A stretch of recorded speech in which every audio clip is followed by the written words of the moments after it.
This is the case of Pepper. Pepper is a 7-year-old Boston Terrier, male castrate. Pepper has a chronic history of a nasal discharge and sneezing.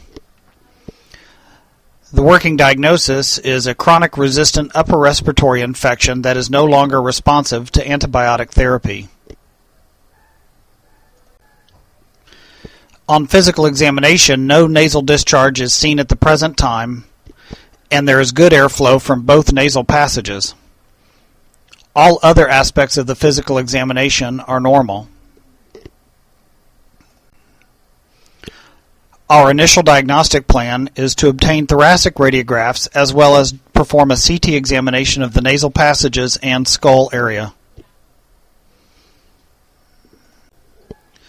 On the lateral view of the thorax, there is very mild tortuosity and dilatation of the caudal-dorsalmost peripheral pulmonary vessels. The craniolobar pulmonary vessels are also slightly tortuous. The cardiac size and shape, pulmonary vessels, and lungs all appear to be otherwise normal. The trachea is also of normal diameter. On this close-up view of the caudal-dorsal thorax, the mildly dilated and tortuous peripheral pulmonary vessels are evident. No additional information is provided by the VD view of the thorax in this case. A metallic transponder is seen superimposed over the vertebral bodies, which is between the scapula and the soft tissues. On this cine clip, in stacking mode from the CT examination, no definitive abnormalities are seen in the nasal passages. Other than that, the animal has a short nose, compatible with the fact he is a Boston Terrier.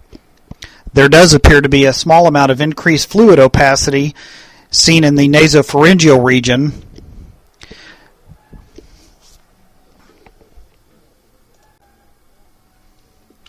The image on the left is a bone window, no contrast image, while on the right is a head and neck window. If you look carefully in the nasopharyngeal region, there is a mineralized-like opacity surrounded by soft tissue seen in the lateral aspect of the nasopharyngeal region. This mineralized opacity is surrounded by a small amount of fluid also present within the nasopharyngeal region. The surrounding bone and skull are otherwise normal. The image on the left represents head and neck window with no contrast, while contrast images are on the right. Again, in the nasopharyngeal region, a mineralized, rounded foreign object is present, which is surrounded by fluid. No contrast enhancement is seen in this area or elsewhere.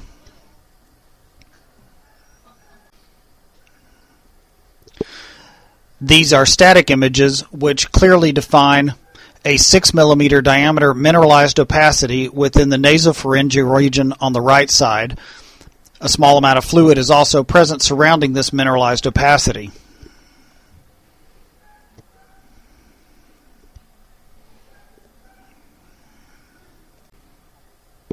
On the reconstructed images, the mineralized opacity is evident on both the coronal and sagittally reconstructed images. Again, small amounts of fluid are also present. There are breed-related conformational changes associated with the nasal passages, which are otherwise normal.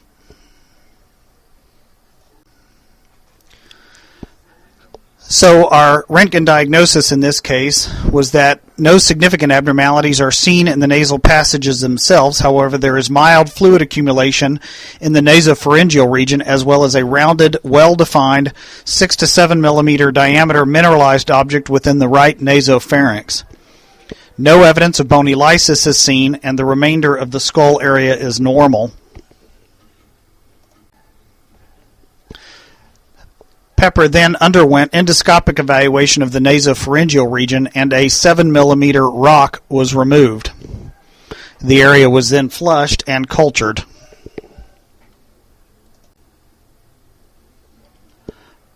Primary diagnosis for this prior to removal was a mineralized granuloma, a rock-like foreign object, and a mild secondary rhinitis/pharyngitis.